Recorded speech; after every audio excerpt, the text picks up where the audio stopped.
have to say this again. Okay, so welcome aboard, and this is first part of our two-part conference. The first part is on content analysis, thematic analysis, and discursive psychology. The second part will be on the 24th, September 24th, which is Thursday. Same time, same place, Zoom. And that's going to be totally dedicated to grounded theory, because grounded theory is a very involved, a very heavy type of approach. So I want to make sure that I dedicate that full 2 hours to that approach. All right, so you all can get a feel for that in a nice way, feel comfortable with that. So with that said, what I wanted to do was, because we already have like almost 43 participants here, so we have a nice size critical mass. I wanted to see what is your thought around forget about discursive psychology right now, but forget that. Just content analysis and thematic analysis. When I say content analysis and thematic analysis, what jumps out in your mind? You could just raise your hand. Everybody knows where the raise hand icon is. So if you raise your hand, Kanika can moderate that session and help you get on board.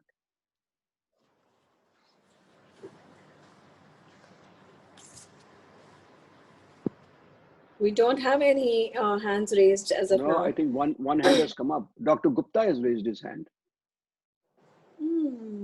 Dr. K.S. Gupta, I just saw his hand go up. No. No? Sakshi, okay. Hand raise option over here? Yeah. You know, in the participants, where you see participants Okay. panel, under that you'll see Okay, raise hand, moves, go slow, go fast, all of that. Got it. Thank Got you. it? Okay, thank you. Okay, so Sakshi has said, before that, Dr. Gupta wanted to say something? Yeah, Professor, content analysis is the approach where something unknown area we go and collect the data in terms of qualitative data. Ah, Then nice. bring out some concept or some, putting them together, thread together, and then bringing out some parameters and all. That's what I understand. Very, very nice. Very nice. That is a very good summary of content analysis. Content analysis, yes, it is about the unknown. It's about unknowable things that you don't know, and it could be embedded in the data that you've collected, but you don't know what it is that you're searching, especially used in nursing and medical care and hospital care. There's a lot of unknowns that happen there. And so the data is just all this voluminous data that you have, and how do you make sense of what is happening inside? So thank you so much. I know that Sakshi had then raised her hand too. Sakshi, go ahead. Yeah, we have 4 people. Yeah, we have 4 people. Yeah. Sakshi, go ahead. Yeah, hello. So with my limited knowledge of content and thematic analysis, I think thematic analysis basically is when you have some qualitative data like interview transcripts or something like that, and then code them, and you see if there are any themes that are coming out, and then you try to relate those themes. So very good. Qualitatively understanding your data, what all themes and codes that are coming out. Nice, very nicely done. So you were talking about the thematic analysis now, right? Or were you talking about content analysis? So I was talking about thematic analysis. Thematic, okay. I just want to be sure. So folks, Dr. Gupta mentioned about content analysis, which is understanding the unknown. Thematic analysis is what Sakshi just said, and she summarized it very beautifully. Anybody else? What else? Dr. Mrityunjay Singh. Dr. Mrityunjay Singh raised his hand. Okay, go ahead, Dr. Singh. I agree with in thematic analysis, in qualitative research, we do we try to see the way the themes emerge, and we try to discuss about it, relate it, try to jot together and understand, what big picture is emerging, and through these themes, doing this thematic analysis. Mm-hmm. So Okay, good. basically, the key themes which emerge from data Mm-hmm. in a qualitative research, and how they are interrelated and to each other, and we try to analyze those themes as per our objectives of research. Okay. And content analysis, I have a scholar who is doing, he is a journalist. He is doing, he has a background in mass communication. Okay. And he's doing a research on HIV/AIDS. Nice. His objective, so he is doing in the like media, the way in how it is covered, the way it is, for example, the content in media or in books or research papers, and we try to analyze it as per the objectives of our research. Very nice, very nice. That sounds like a very interesting study on the HIV and how media is covering HIV. Yes. That's awesome. Anybody else? Yes, we have 3 more people. So Arunish Paul goes next, and then Dr. Sheikh. Okay. Yeah. Okay, great. So according to my limited understanding, content analysis would be a summarization of the content which we see by removing the subjectivity out of it, so that this we can detect some trends, or for example some kind of patterns in it. Thematic analysis would be more of detecting detecting the underlying patterns, regarding what you said, the soul of the core soul of the entire qualitative research. So we need to find out certain thematic factors, or the kind of souls which are there. So the essence of the research can be found out. Good. I'm surprised, because in some of the previous ones that I did about a year or so ago, we were talking about this, and people were very confused about content analysis and thematic analysis. As a matter of fact, a lot of folks still use it interchangeably. They think thematic and content analysis, but dono analysis hai, so they must be the same, really. Okay, and that's okay. A lot of times people have that kind of misconception in their mind, but this group obviously is one step ahead, and they have a somewhat good understanding of the difference between. Anybody else wants to add? Dr. Sheikh. Dr. Sheikh. Dr. Sheikh, hello. Go ahead. Hello there. I am no doctor. Could we think about content analysis and thematic analysis as 2 stages, sequential stages of analysis, where we're talking about content as raw data. We're trying to understand what the data is telling us. But in terms of thematic analysis, could we think about it as a predetermined structure that we've kind of identified from the literature review? And that helps us to break down the content into various themes as a later stage of analysis. Is it possible to think about it in that way? We could think about it in that way. We can think about it in any way. With qualitative research is a very eclectic, interdisciplinary field, so we can think about many things in an abstract way. And there's a lot of, as you well know, Dr. Sheikh, there's a lot of abstraction that is in qualitative research. There's a lot of subjectivity. So we are free to do the dance anywhere we want.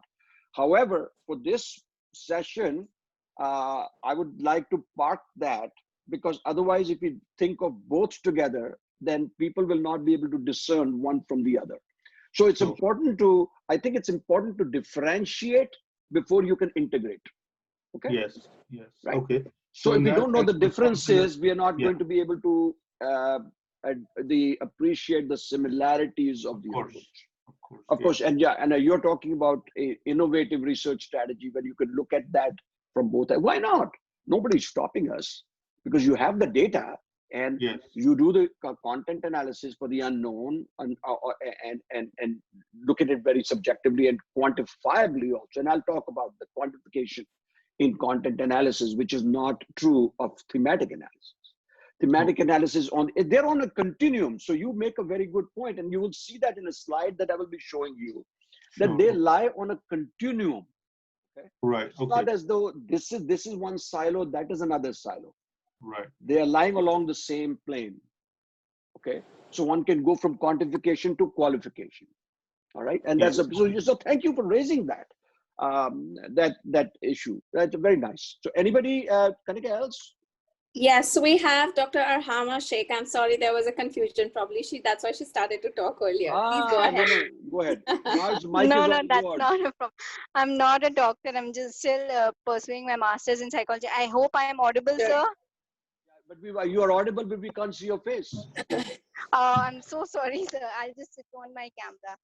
So on your camera. Hello. Yes, sir. There you are. Where are you? First of all, where are you located? I reside in Calcutta, India. India, Calcutta. Very nice. Yes, very sir. Nice. Yes, sir. Okay. So, yes, sir. So my understanding of thematic analysis is it's a method of analyzing qualitative data, and also everyone has mostly covered most of the points, like the basic crux of thematic analysis. But one more point I'd like to add is that it allows the researcher a lot of flexibility to sort of categorize large sets of data into themes. So the themes that are coming up, repeatedly coming up in the interview transcript or the other forms of data collection. So we can, put them into themes. And also it's very important that the researcher, this type of data has a lot of subjectivity in it. So it's also important that the researcher is experienced enough to be able to correctly provide the correct judgment for the data, because it relies heavily on the researcher's judgment as well. It is flexible, but also the researcher needs to be careful while passing, deriving a conclusion from this one, because I believe it is an inductive approach to research, sir, because we collect the data first and then we look for the themes that are repeatedly coming up. Very well said. Very well said. Yes, sir. I just wanted to add there that both of these approaches, content analysis and thematic analysis, can be deductive or inductive. Okay. Sir. So don't get locked into that thinking that. So don't confuse it with phenomenology. Don't confuse it with grounded, because phenomenology, grounded theory are methodologies or approaches which are totally inductive. Okay. This can be both. You can use content analysis and thematic analysis both for inductive and deductive approaches to data collection. Okay. Thank you so much for adding this one. Thank you so much. You're very eloquent. I really appreciate your way which you structured your thoughts. That is very nice. I appreciate it. Thank you so much, sir. Thank you. Who else is going?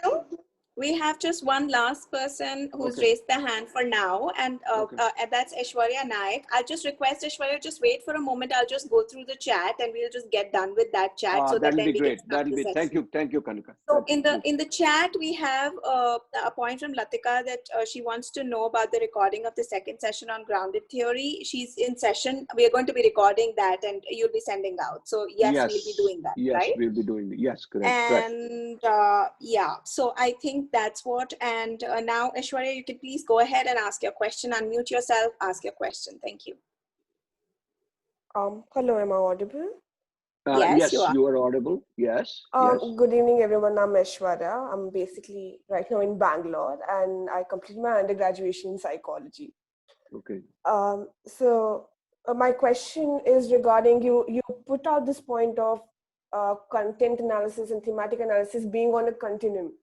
Where it moves from a purely quantitative base where you're basically, going in for the codes and calculating the number of phrases or codes that are coming in from content analysis to an absolute qualitative. No, codes and all, you're not finding out. The codes do not apply so much to content analysis. They do apply to thematic analysis. Thematic is all content, coding, all of that stuff. I wanted to understand how would you place this continuum that you talked about, moving from quant to qualitative that you mentioned. Yeah. We'll cover that in a subsequent slide. But that's a good question. How do we go from content to thematic? Usually it's from content, then we go to thematic, because then there is beyond that is interpretation of what you're finding out, the themes, and then writing about that themes. Okay, because yes, sir. And one more thing. Yeah, go ahead, please. So in thematic analysis, there's this notion of inter-rater reliability. Yes. While a lot of researchers are for that system, a lot of are against that because that goes against the basic grain of having qualitative research. So I wanted to know more about those both stances and the function of inter-rater. And yeah, and not only that, there's an evidentiary issue there also, because you could be doing whatever content analysis or thematic analysis, but if you have not used a robust approach, you could open yourself up to controversy and open yourself up to critique by scholars, because as it is, there is a somewhat false notion in people's minds that qualitative research to kya, it's all, abstract thoughts, feelings, emotions, perceptions, and in order to counteract that, unlike quantitative analysis, there is no boilerplate, there is no set structure to follow. So you're trying to bring structure into something that is so unstructured. Okay, you cannot put a numeric number, numeric figure to people's thoughts, feelings, emotions. Okay, so your process that you follow has to be very rigorous in qualitative research. The evidence, the data that you collect has to be reliable data. Okay, and not made up. And there's a thing called, and I'll talk about the factist approach in that. Comes from factism, okay? And I'll discuss those 2 or 3 key terminologies a little bit later. So anyway, with that, I think let me go to the next slide. Okay, I'm trying to go to the next slide. Hopefully it'll let me go. Okay, there you go. So let's look at the primary qualitative methodologies. What are the attributes of qualitative methodologies? This is just a quick slide to get you all into the mindset of qualitative. This is qualitative descriptive approach. Remember one thing, these are qualitative descriptive approaches, okay? So there's a belief in multiple realities. Unlike in quant, where the researcher is looking at one set reality, he or she makes a hypothesis, then goes ahead to prove or disprove that hypothesis. It's mainly deductive, okay? All right. In qualitative, there's a commitment to identifying an in-depth approach to understanding phenomena. It's an in-depth, remember, qualitative is in-depth typically, okay? It's a commitment to considering participants' multiple viewpoints. So there is not one reality, because everybody may have a different conception, different idea of the same reality, okay? And there's an ancient Indian Jain doctrine called Anekantvada, which is the doctrine of non-absolutism and multiplicity of viewpoints. So everybody probably knows that dialogism and discourse and all of this stuff originated from India many thousand years ago. 529 BC I'm talking about Mahavir Jain, 529 BC, 529 years before the birth of Christ. So almost 2,500, 2,600 years ago, this idea was already prevalent in India, okay? So we believe that there is not one reality. There are shades of reality. There are shades of meaning, and every person looking at the same reality looks at it from a different viewpoint. The parable of the blind man and the elephant, you've all probably heard. So they are blind men, they are touching different parts of the elephant, and some says it's the trunk of a tree, some say something else, it's a branch, some say it's a snake when they look at they feel the trunk. So everybody is touching the elephant. The elephant is the phenomena, but everybody's looking at the phenomena through their own unique lenses. All right. Preserving the natural context of the phenomena. There's a very, very important aspect of qualitative methodologies, to preserve the context of the phenomena. The moment you change the context, the phenomena takes on a different meaning. Okay. So if your context is a virtual organization and you're researching employee engagement in a virtual organization, suddenly now you will say, oh, you know what? My context has changed from virtual to physical, right? Everything is virtual right now because of the pandemic. So if we were doing a study today, looking at the virtuality and the aspects of certain phenomena in the virtual context, and then suddenly we switch gears and we say now, oh, now let's look at the face-to-face. The dynamic that occurs face-to-face and the dynamic that occurs virtually is different. As a matter of fact, Kanika and I were having a conversation not too long ago about a phenomena that I was talking about, cross-generational studies, and she brought up the point that if you look at it from the standpoint of virtuality, what are some of the dynamics that occur in virtuality which may not occur when people are sitting face-to-face? Okay. So you get the feeling that the natural context of the phenomena is very critical. Reporting findings in a rich and often discursive literary style. Discursive means it can be a very rambling style. Not that it is disjointed, it's rambling, okay? So I could be talking about thing, I may really talk about thing and then repeat it in a different way because there are a lot of dots around. And you're trying as a researcher, as an interpreter, to connect those dots.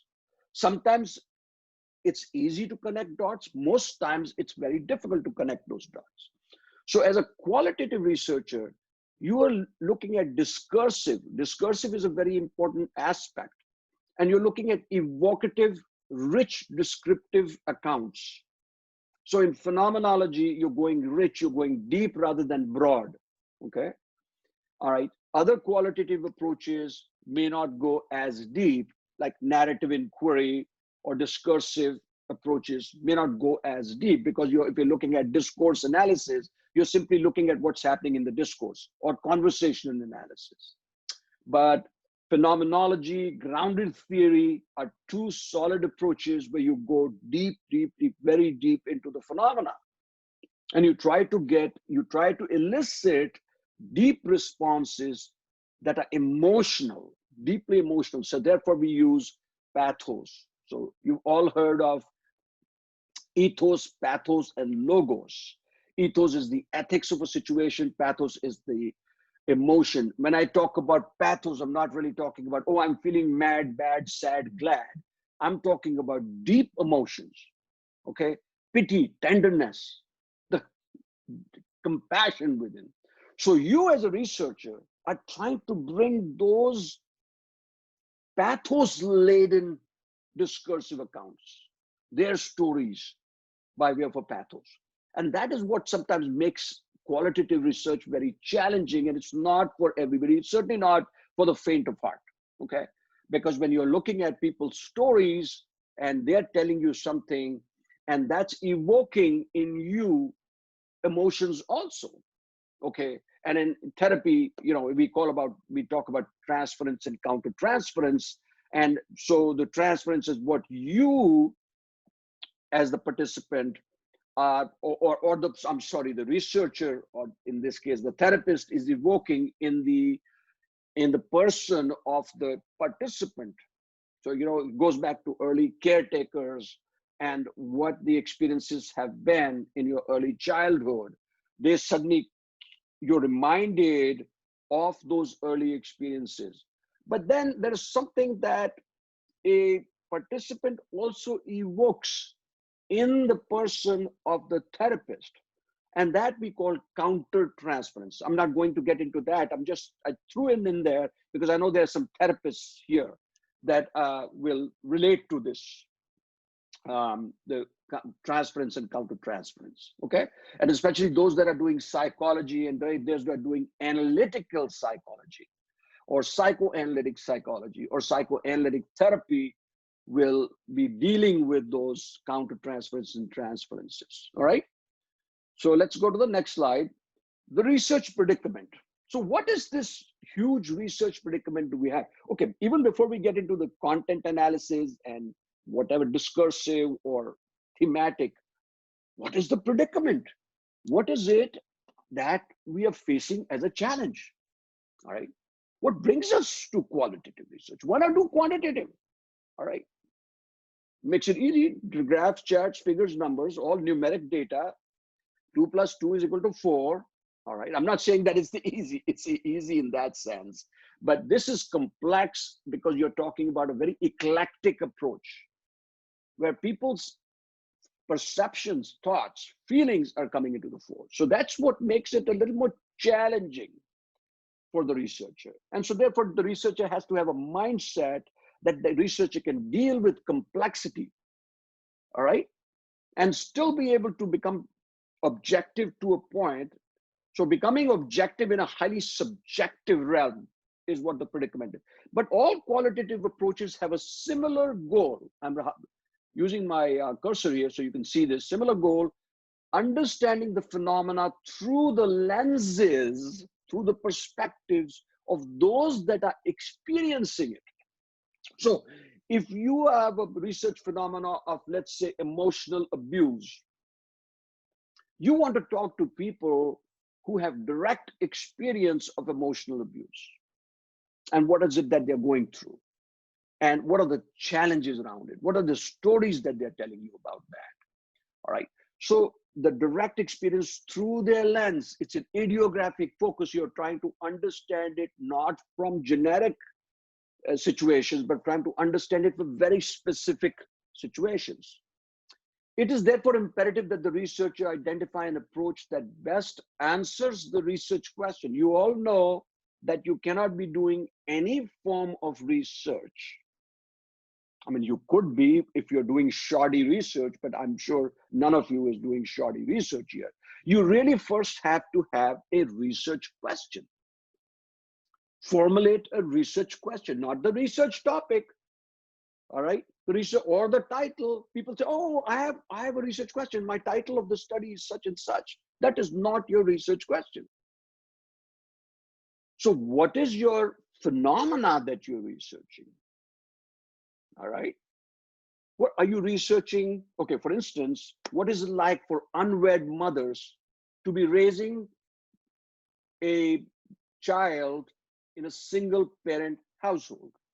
Remember, unwed mothers raising a child. So somebody will say, oh, the phenomena is unwed mothers or mothers born, the children born out of wedlock. But is that really the phenomenon?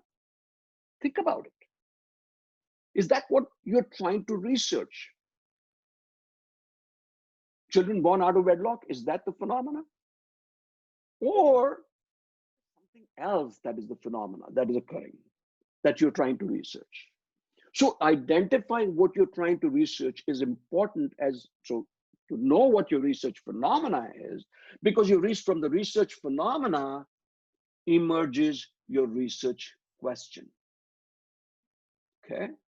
And once you have a good, solid, well-crafted research question, not in one paragraph, not 2 research questions, not 3, 4 subparts. I've seen some people doing qualitative research with 3 research questions.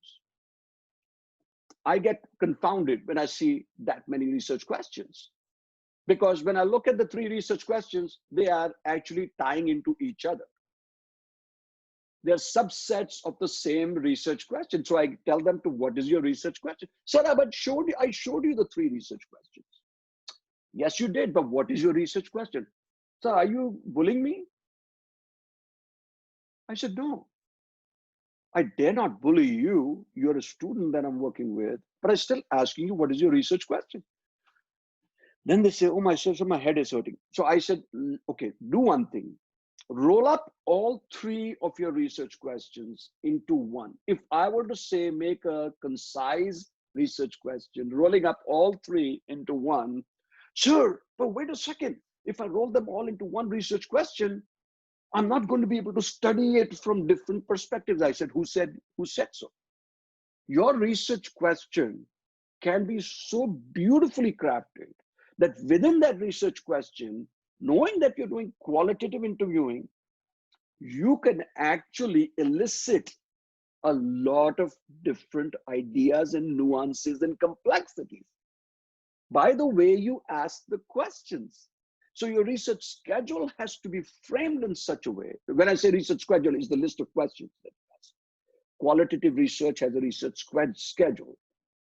Okay, what questions to ask, what prompts to use, how do you go back and forth, how do you have this paradoxically bilateral relationship with the participant?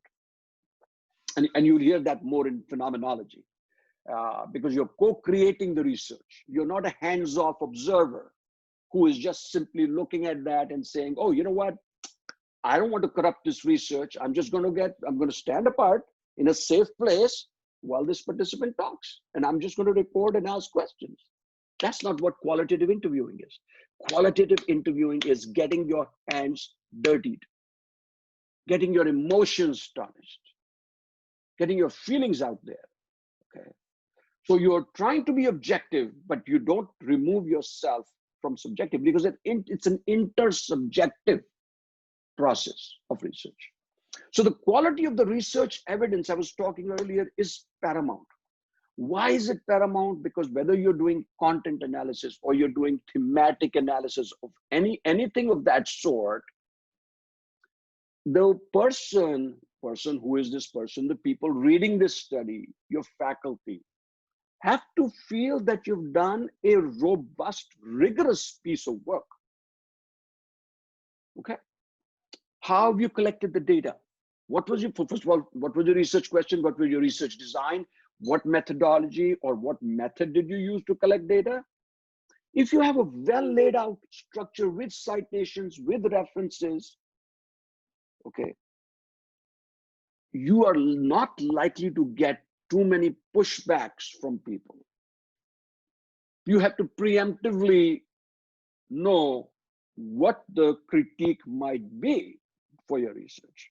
So evidence is paramount. Just remember that.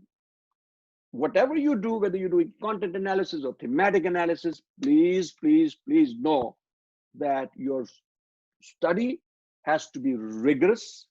It has to be well framed. It has to be well crafted and carried out with the best discipline that you can bring to it. No shoddy work, okay? Because the more shoddy you get in your research, more sloppy you get in your research, you're going to be all over the place and open yourself up to critique, okay? And criticism. Actually, critique is not bad, but criticism is not that great. They'll criticize you. What have you done? All right. Okay, so enough said about that. Let me move to the next one. Okay. All right. Why am I getting this poll? Is a poll. Okay. Somebody put a poll here for me. Add a question. What is going on here? Okay. I'm going to remove that. Just 1 second here. Okay.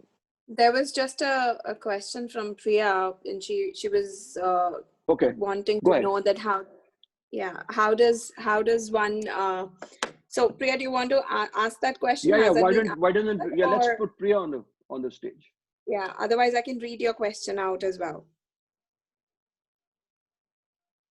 Priya, do you want to read your question? Okay, so her question was, sir, it is difficult to form many research questions in qualitative research. They are very much interconnected and can be formed into one. How to frame it to elicit different perspectives? Ah, beautiful question. So that it's a short question for a very long answer.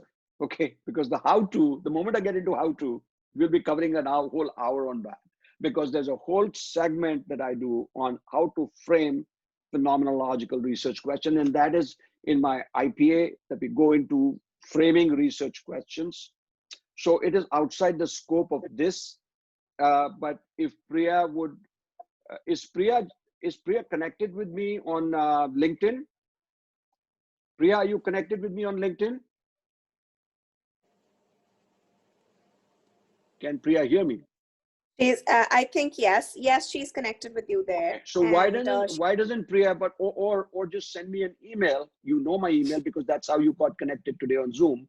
So why don't you send me your question via email and we can take it offline, because it could get a little complex here when we start talking about how to frame, because there are many different ways of framing that in a way that captures the essence of many different. So I can then give you an example of 3 different questions that somebody is trying to find out, 3 research questions that can be rolled up into one. Okay. Yeah, so she says she'll get in touch. Okay, okay, cool. great. So Yeah, thank you for your understanding, because otherwise, you know, this seems to be your specific question, and this, like, because it's longer than I would have expected to be able to really field that question. Yeah, go ahead. As I would have imagined, Neil, we have Sakshi, who's also kind of asking that I would like to be a part of that discussion too, after about that framing of research questions. So probably, nice. yeah. So maybe Kanika, that's. Kanika, Yeah. why don't you do one thing? Just write down their names, okay? Yeah. And then we can reach out to them individually also. Yeah. And is Sakshi also? I think Sakshi is connected with me on LinkedIn also, right?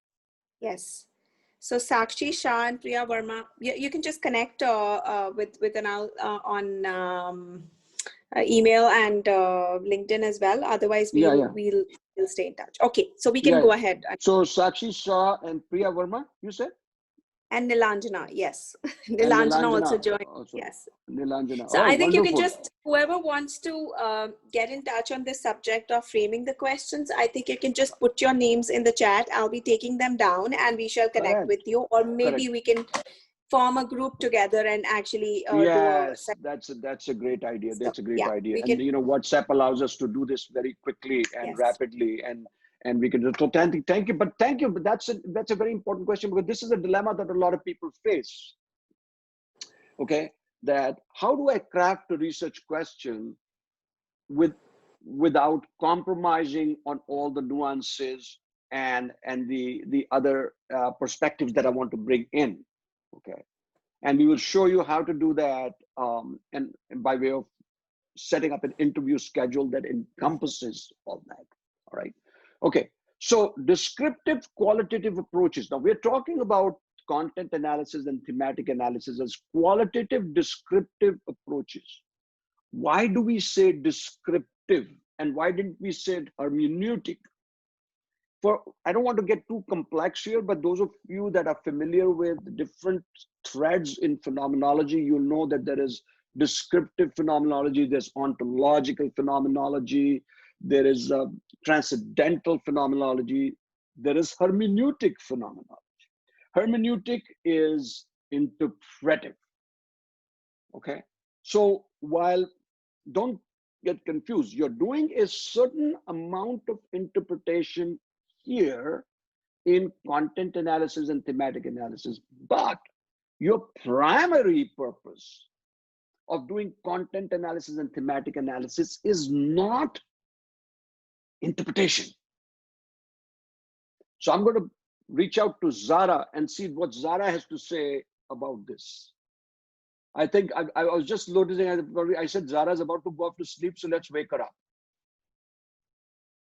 Okay, so Zara, so what is, if these are descriptive approaches, right? Correct? So if they are not interpreting, right? If you're not making sense of something, what is it that they are doing predominantly in content analysis and thematic analysis? And whatever you feel comfortable with, whether it's content or thematic, you can speak to any one of them. This is a very important aspect, because I could just gloss over this and say, oh, it's a descriptive approach. So why is it descriptive? Go ahead, can't hear you. I don't have much experience with content analysis, so thematic is where I have more experience in that. So go ahead, speak about thematic. So I would say it's descriptive in terms of, as you touched upon earlier, getting into the raw emotions of participants. So that's why it's descriptive, because you want to essentially analyze how they are feeling in that context and really dig into that. And I'd say that's what is making it descriptive, in my opinion. Okay. Very good. Anything else to add to that? Because you're looking at evocative, descriptive accounts of how they are viewing this phenomena, correct? Yeah. And they're sharing with you their stories, their narratives about the phenomena. So if you're doing thematic analysis, in thematic analysis, are you predominantly doing interpretation? No, I'd say you're basically classifying it into themes. It's not IPA. Exactly right. That is what I wanted to get from you. Now you're awake because now you can't sleep, right? Open you up, right? So now, did everybody hear that? Did everybody hear that? To show your purpose, you have to know for what purpose you're doing something. Okay. So for what purpose are you doing content analysis, and for what purpose are you doing thematic analysis? Now, a certain amount of, now you might say, but interpretation, that you cannot escape the interpretive element there. Of course you are interpreting, you are making sense, because how can you not be making sense of themes that are emerging, of patterns that are emerging, of divergences, convergences that are appearing? Where are you appearing from? Data, what is this data? These are qualitative, descriptive interviews. So as you're making sense of something, you are in a way interpreting. But if your main focus is, oh, I'm going to be looking at this transcript, interview transcript, and then I'm going to start making analysis of this. That's not your focus. That is not what thematic analysis is, right? So anybody else who wants to take a stab at this? It's a very important aspect. What is the purpose of doing something? Anyone else? Don't be shy. It's okay. There's no right or wrong answer. All answers are good. The chat box is clear and no raised hands. Okay, so that's fine. Makes my job easy. Okay, excellent. So let me go to the next one. What are the characteristics of thematic and content analysis in the qualitative research continuum? Now we were talking, because now this is what somebody was just asking us for, correct? What are the characteristics of thematic analysis and content analysis in the qualitative research continuum? Okay, so let me go to the next slide. Okay, if you see this continuum that you see here, and this is, by the way, this is not my design. This is extracted from an article, and I've properly attributed the Wiley Publishing Asia Limited, and the reference of these authors is at the end. If anybody wants to see a copy of this beautiful paper, this is the foundation of my presentation today. So amazing paper. It was more pertaining to nursing and the medical field, but it's a great paper nonetheless. So if anybody wants that paper, I'll be able to send that to you. So this is extracted from that. All right, so let's look at the two sides. Okay, this side, and I'm going to hover my cursor around the thematic analysis, right? Everybody see that? And on the other side is content analysis. Okay, all right. So if you see, they're both qualitative designs. It's both part of a qualitative design, right? Everybody understand that, because they're part of the qualitative realm. So let's look at thematic analysis, the first one, okay, on the left-hand side. What are the aims and concentrations of thematic analysis? What are the aims and concentrations of thematic analysis? So what is the aim? The aim is analyzing narrative material of life stories. Is it not? So where do these themes come from? Just out of nowhere? Out of the air? Thin air? They come from the stories, the accounts, the narratives, the discursive accounts that people have shared with you about from their lives, as they reflect, as they make sense of a phenomenon. All right. So these are narratives called, some people call them narratives or data, stories, whatever, is all data for you. So the aim is analyzing the narrative. Just remember now, okay? This is very important. What is your aim in thematic analysis? Okay, what is the philosophical background? What are the underlying theoretical frameworks? The philosophy of theory. So the background, you have to understand what is your philosophy when you're doing thematic analysis. What philosophy are you really pursuing? So realist, essentialist, constructivist, and factist. Now everybody's head hurts. Oh my goodness, what the heck are these ists? So can anybody tell me what is a realist? And I made some notes here because I had to also look some of these things up. No, not realist as in colloquially. Oh, you're a realist. Yeah, see, you're talking back. But realist as far as research is concerned. Sakshi raised her hand. Go ahead, Sakshi. Yeah, so again, it is like my knowledge is quite limited, but a realist is basically someone who believes that the reality is out there, and that we can study it. Like it is possible that we can know about that reality, and it is possible that we can study it. So reality is out there. It is not something that is in our head, but it is something that can be studied and that can be, yeah. Wonderful. So it's accepting a situation as it is and willing to deal with that situation as it appears to you. Yeah, yeah. So This is basically, realism. yeah. Okay. All right. So okay, great job. 9 out of 10 marks. Okay. Now what is an oh, go ahead. Anybody else? Priya? Priya raised her hand as well. Yes. Okay, go ahead, Priya, please.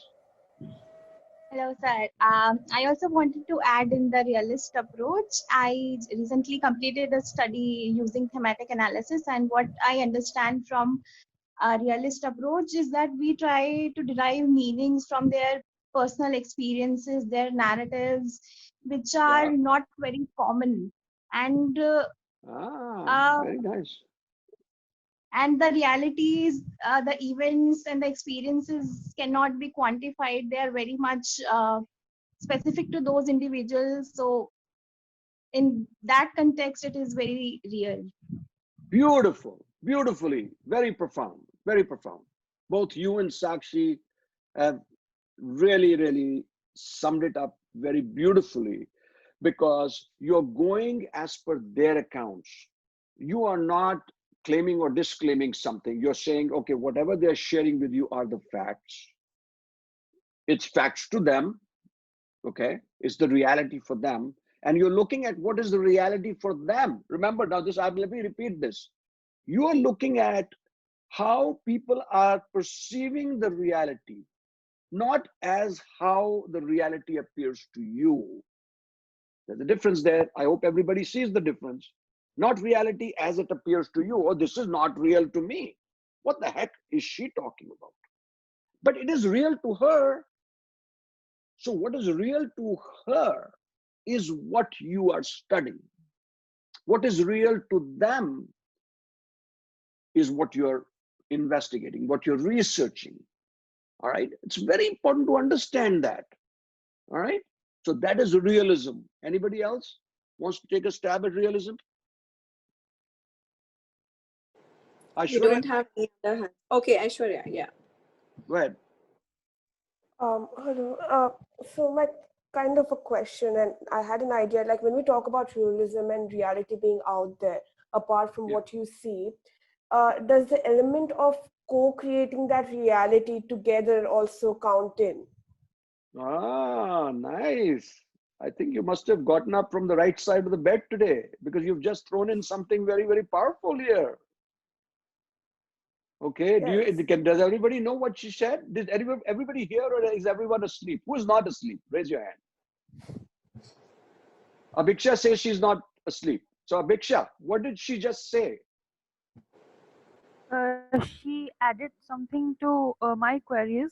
I wanted to ask that as far as realism is concerned, there can be more than one realities to one phenomena. So Absolutely. how, right? Yeah. And Beautiful. Excellent. I'm just starting to get goosebumps. So I know that we're on the right track.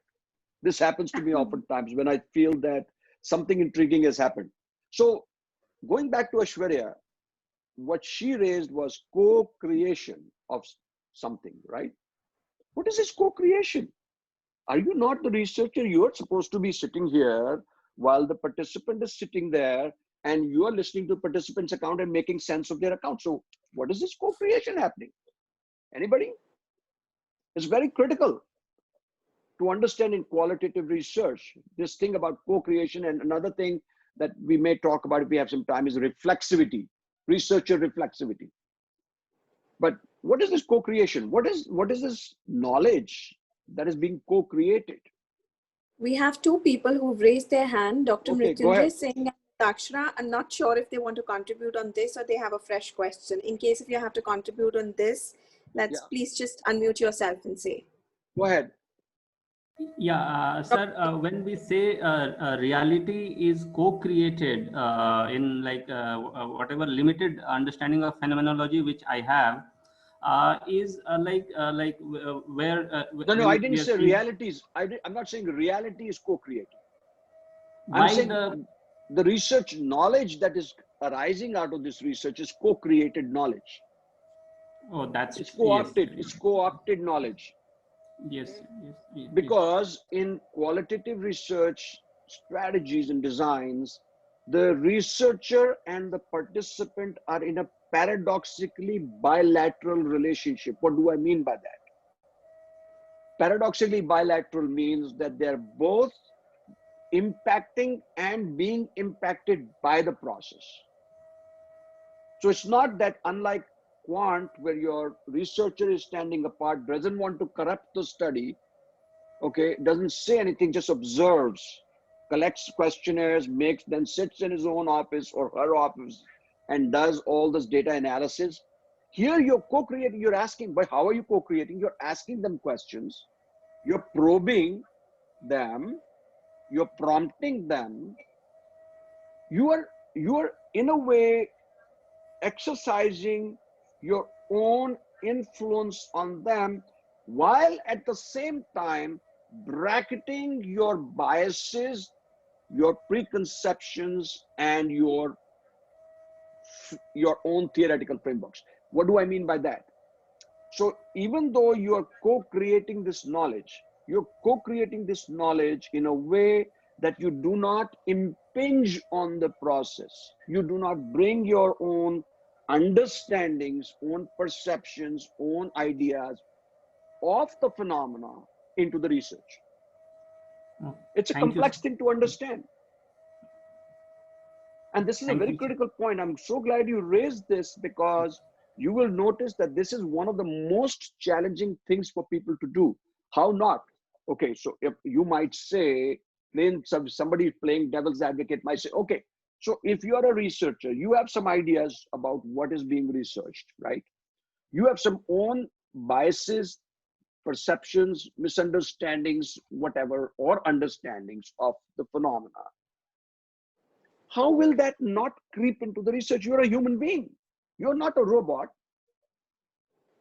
And that is where the skill lies. We call it bracketing. Bracketing means putting something aside in brackets. Putting your own biases, your own ideas, your own frameworks, your own theoretical spins into this box for the sake of the research. You're saying that I know I'm being consciously impacted by this, by my own understanding of this. But if I bring my own understanding into the phenomena, then what about the data that I want to collect? I want to collect their data. This is about them. This is not about me. Yes, I'm doing the research. I want to get my PhD, or I want to get my master's degree, but the research is about them. You are looking at the phenomena through their eyes. All right. So just understand that that is a very, very important aspect. So does anybody else want to say something about that before I move on? So Dr. Sharik Sheikh has a point, but before that, I'll just quickly read out what Sakshi Shah has contributed as well. She's written, I think it is how you mentioned the interviewer has to get their hands dirty. Both interviewer and interviewee are involved in the interaction. So that's her contribution in the discussion. Right. And Dr. Sharik Shah, you have a point to make, I guess. You've unmuted yourself. Please go ahead. Yes, thank you. I think I was the discussion that Dr. Pahal had after that point made by the person who spoke last, very clearly mentioned about the impact that the researcher can have on the interpretation. And I was thinking in terms of the influence and the uniqueness of a researcher. In terms of the reality stays the same, of course. We are researching somebody's experience. Correct. But me as a researcher will have a unique perspective on that reality.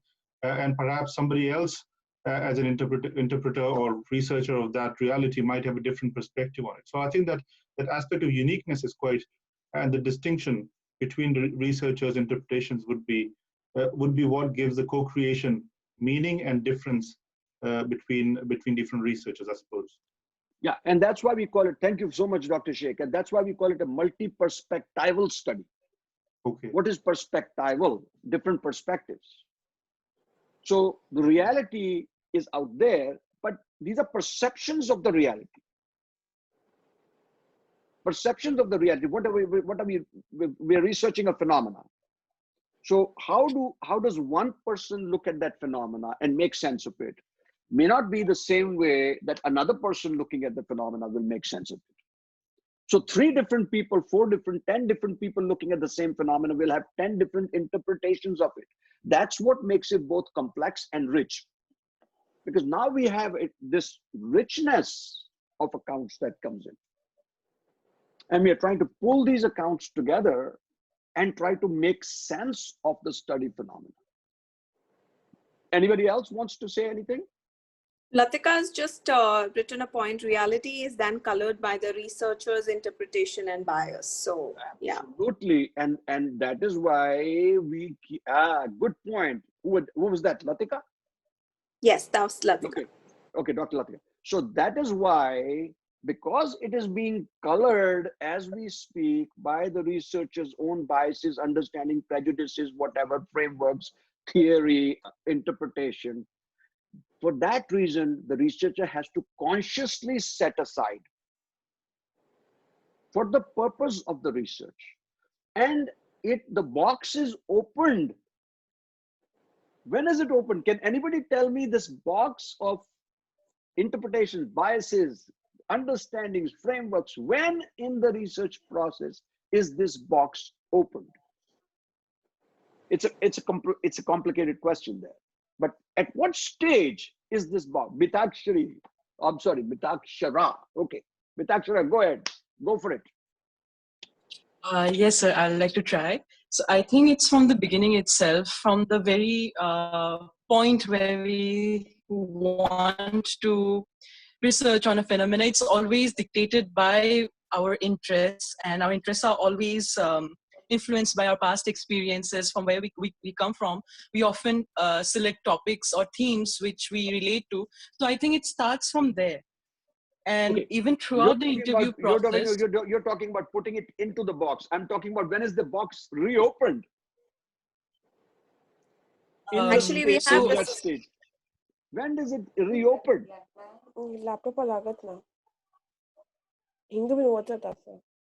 I think we have response from Dr. Sharik Sheikh and Rachna Arora and Swapandeep Kaur. I'll just read those out as well. Go ahead. When is this box open? Yes. From the beginning, most of the people, they're like saying that. Okay. If the box is opened right in the beginning, guys, then you're letting Pandora's box be open and everything will come into the research. Arey bhai, you're collecting data, you're interpreting data. If you allow your own biases, understandings, frameworks to come into the data, it's going to corrupt the data. Latika says when we come up with the analysis. Priya, now Priya we're talking. Verma Now, says, yeah, go Priya ahead. Verma says, during the analysis of raw data and going back and forth from data to making codes. Very good. Now the train is progressing. It's coming to the station, but it's not quite there. It's not quite there. Siddhi says, at the time of analysis,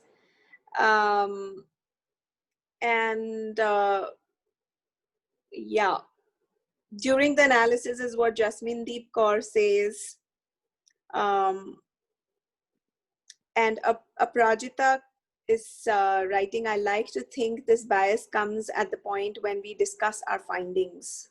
There you go. Sakshi is, I think it is not reopened at all. Okay, this is where, who just spoke about that with the findings? Who said that? That was Aprajita. And why is Aprajita not showing her face here? Okay, Aprajita, call out for you. Hello, hi, good evening. I think there's some connectivity issue, so the video we is don't not. know whether this is we don't know whether this is an excuse or real connectivity. No, it's okay. No, we like to. No, I'm very much engrossed in the discussion and trying to contribute whatever so way I can. That is amazing what you just said, because guys, we are human beings. We are impacting the study and being impacted by the study, and we are consciously bracketing or setting aside our biases through the process of data collection, through even the process of analysis. But yes, you were both right in the sense that in the analytic phase, you start to open the box, but you start to write about that in the final, because, and that ties into researcher reflexivity, that what happened to me as a researcher as I was doing this research. In no other forms of studies will you find the researcher is writing about his or her own experiences of doing the research. This is what I assumed would be happening, and this is what actually started to happen. I started to feel a sense of discomfort. If I were to do this research all over again, I could have perhaps done it. Now, at what stage do you write that? After the research is conducted, after the analysis has been done, you make the interpretations. It is a very important aspect of qualitative studies, this thing called researcher reflexivity. So researcher reflexivity ties into the bracketing. What you've bracketed is not gone forever. It's not closed in the box and buried. It's brought into the forefront when you write the final chapter. When you start discussing your own processes that were occurring. All right. So this is very, very critical to understand that. All right. Because anywhere you see, you learn, you cannot be learning qualitative research without researcher reflexivity. Okay. So all of you, thank you so much for really interacting in this segment. This was a powerful segment.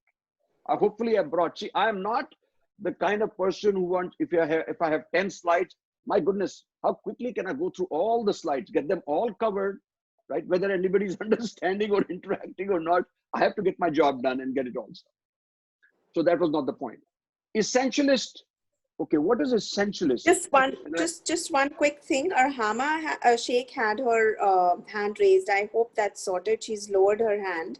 Just wanted to be sure. So yeah, so we can ask her. Let's just ask her if she's all good. You can just send that in the chat in case if that's all right. Zara I'm so sorry. It was my mistake. Okay. It was my mistake. I'm so sorry. All right. Okay. That's okay. No, just wanted to be sure sorry. nothing's got. Yeah. And no, you don't have to be sorry, because now I'm going to give the entire next segment to you to do. No, just kidding. I'm up for it. I'm up for it, sir. All right, great. Hey, that's all. That's the love of my life, to have other people contribute. Okay, so while I can sit back and enjoy. All right, so Zara raised her hand. Zara, what is it that you have to say? It's just regarding the question that I asked on the chat. sometimes I wonder, how am I able to identify and distinguish my own thoughts from the participants' extract, and think that, am I being influenced by the participants? Am I reading into the data, or is this my own thought process? So it's kind of, what's the barrier, what's the middle line, I'd say, to that? Okay, so this brings us to the next thing. How does one bracket? Okay. So Sakshi, Priya, and Nilanjana had asked about what did Kanika help me there? What was their query, which they wanted addressed? No, so their query earlier. So I'm not sure. I'm kind of lost. Which one are you talking about? No. So you remember they had there was no question. They just mentioned about the framing of questions at that point, and then there was a question. Okay, yeah, so I'm making a note here to multiple questions. How do you frame it into one coherent I've question? sent that to you in a mail already. So okay, wonderful. Thank you so much. So Zara's question is, how does one bracket? Correct? Is that what you're trying to ask, Zara? Basically, how do one bracket? Correct? Yeah. How do you separate what is yours from what is theirs? Yeah.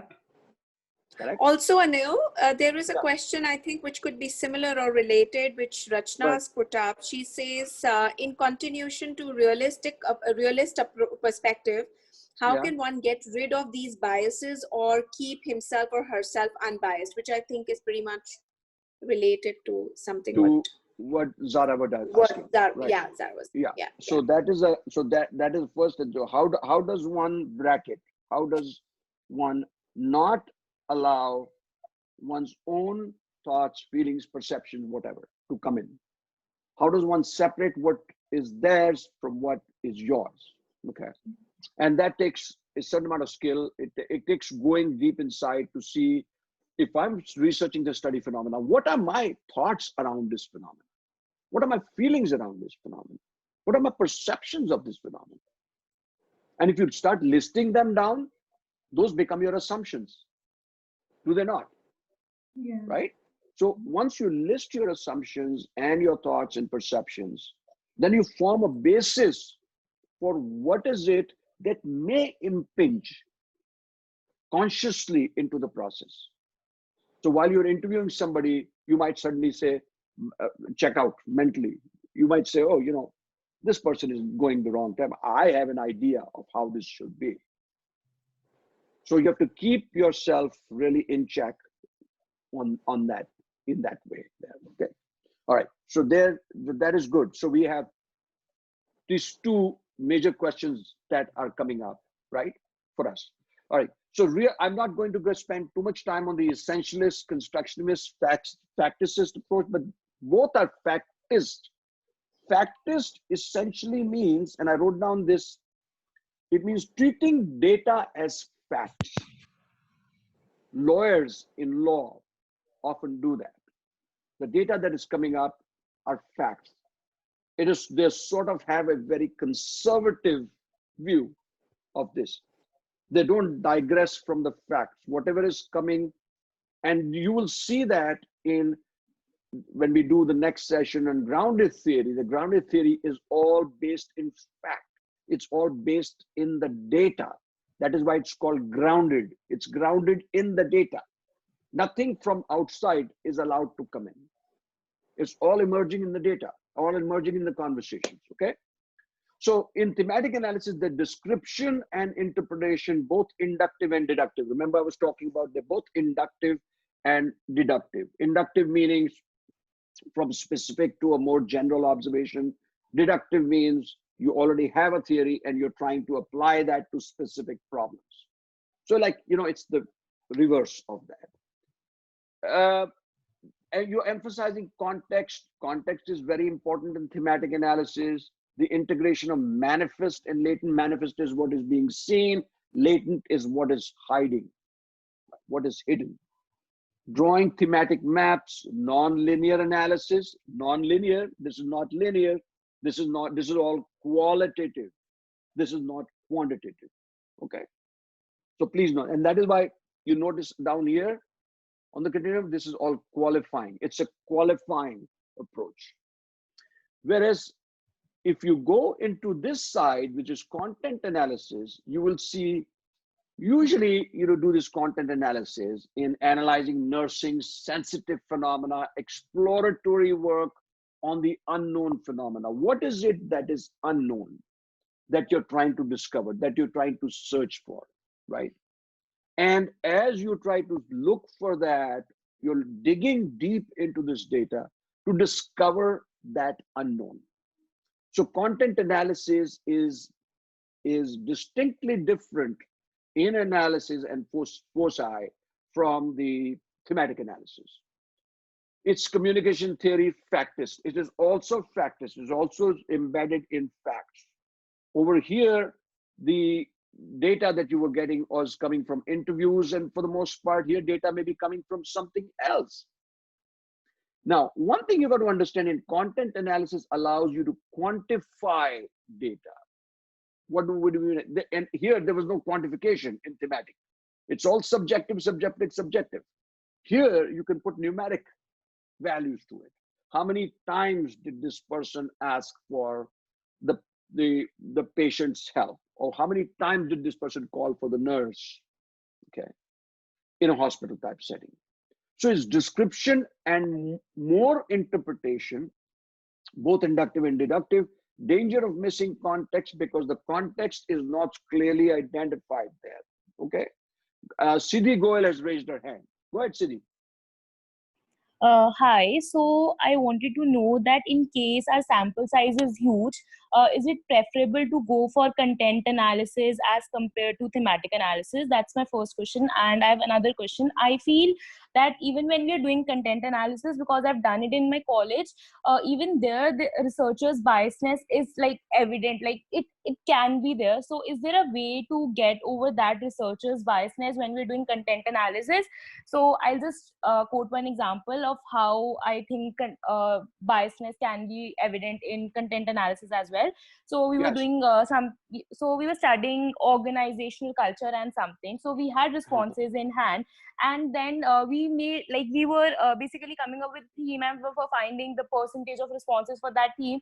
And there was one response which we thought like could fit in two categories, and then we all were discussing that whether it should fit in this category or in the another category. And then based on our understanding, we decided we would go it for like maybe I don't remember exactly because it's been a year, but then based on our understanding as a class, we decided whether it will go in this particular category or not in that particular category.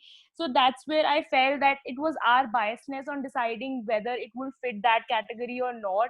And so how can we overcome that? Okay, so you're always going to have your own biases there. And how you decide how to do the analysis is not just one set way. Every person brings his or her own strategy, his or her own technique of doing the analysis. Okay, so you have to be very clear in your head that these biases are coming in, so can I keep them aside?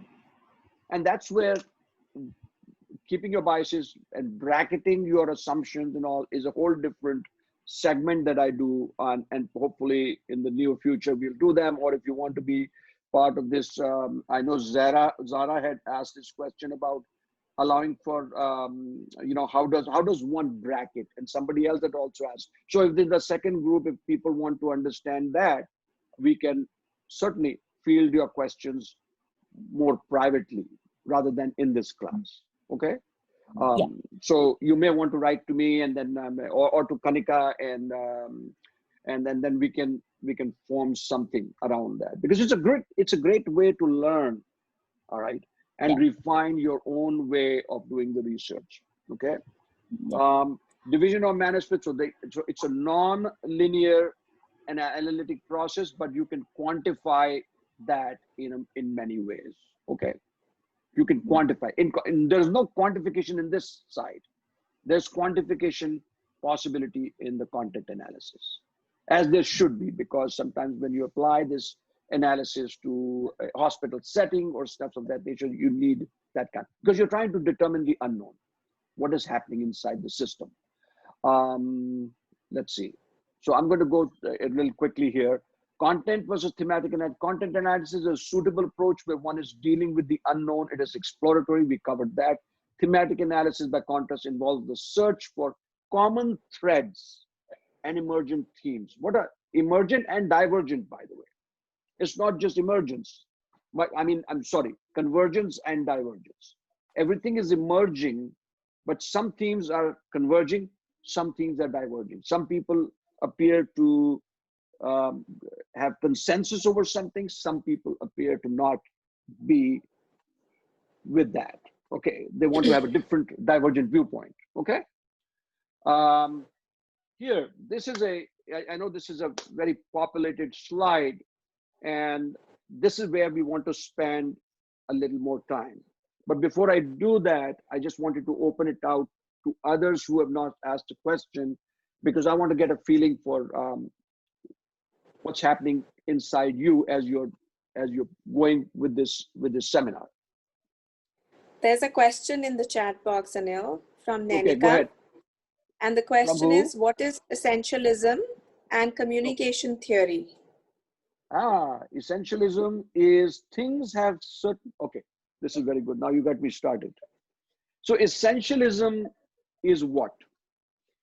If, let's take, for example, okay, in your mind, paint a picture of a table. Generally speaking, a table will have 4 legs, correct? It will have a tabletop. It rests on the floor.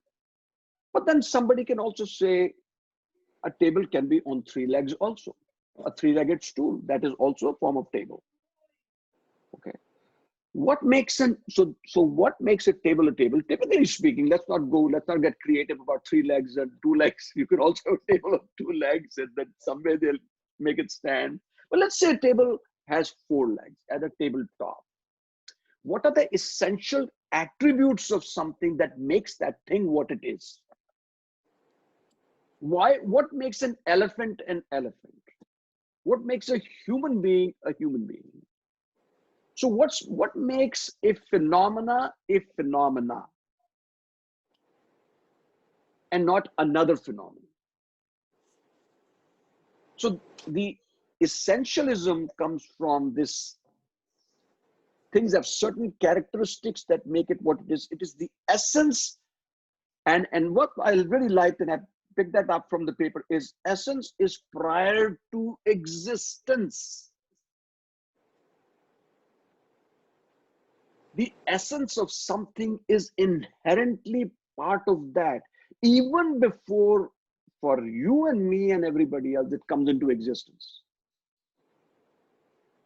The sun, the moon, the stars, the sky, the earth, the water, the rivers, the sea, they all had their essence. Animals, dinosaurs, whatever. They all had their essential attributes. Prior to even existing for us, I mean, they existed earlier, but when we started to see them in our existence or coexist with them, we start to look at them in a certain way. But we form in our minds this essential attribute. So I don't know if that answers your question, but this essentialism, realism, factus, and constructivism is another one before I move on.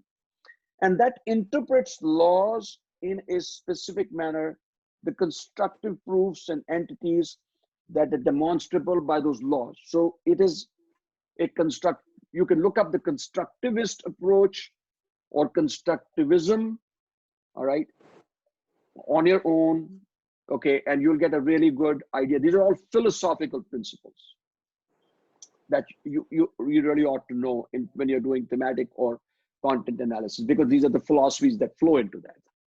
All right, so let's look at thematic analysis here in this column. We have Latika and... Oh, go ahead. I'm sorry, I missed a hand. Go ahead, Latika. Yeah, Professor, sorry, I am going to go back and circle back into asking again a very basic question. Unfortunately, I am not able to move ahead with that. Is the difference between the two, as I understand, which you just did mention, was that the content is when there is, we are trying to figure out what is it that needs to be discovered, whereas in thematic, we are trying to identify the recurring themes to be stitched up together. But I still haven't gotten the difference between the two, as in when do we apply content analysis and when do we apply a thematic analysis? Is it the data set which determines which methodology to use? No. That's a great question. It all goes back to what is your study area? What is your research question? It is always from your research question that a research design comes up. These are part of a research design. These are all content analysis, thematic analysis, discursive analysis, all of that stuff is part of a research design. So if your research question is pointing to something that you're trying to discover which is unknown, okay, I'm just taking an example. You're trying to discover something unknown that it's not known to you. It is out there, but it is not known to you. So you're trying to explore something. You may collect data that may come in many different forms, not just from interviews. You may collect data from a variety of sources, from discourses that are happening around, conversations that are happening around, the writing, the text that is going back and forth in an organization. Okay, how people are reacting, acting to something. So you may have content. So look at the content as content that is data for you. But so you may decide to do data analysis, content analysis in order to incorporate that into your design so that it helps you discover something new that is out there, but you're not able to really figure it out yet. If you're doing thematic analysis, you're looking at the subjective experiences of people as they make sense of your study phenomena. How are they drawing meaning from that study phenomena? What are they adding to that? So through typically through semi-structured, in-depth interviews, you try to make sense of, you're trying to determine the essence of a phenomena. You're searching for these common threads, how they're connecting, like you said, use the expression stitching up. You're stitching up in a way. There are a lot of different dots, and how the dots are connecting is where the art lies of a researcher, the skill of a researcher lies. So I don't know if this has answered your question. Of course, it is beyond the scope of this to say where exactly you would apply. But if you have a specific question, research topic, and you want to run it by me and say, okay, what kind of design can we have for this? I can give you some ideas. But it's a very vast field to say that this is where it will fit and this will not fit somewhere else. It's not like that. It's not a hard and fast rule that everything will fit everywhere else. All right. I don't know if it answers your question.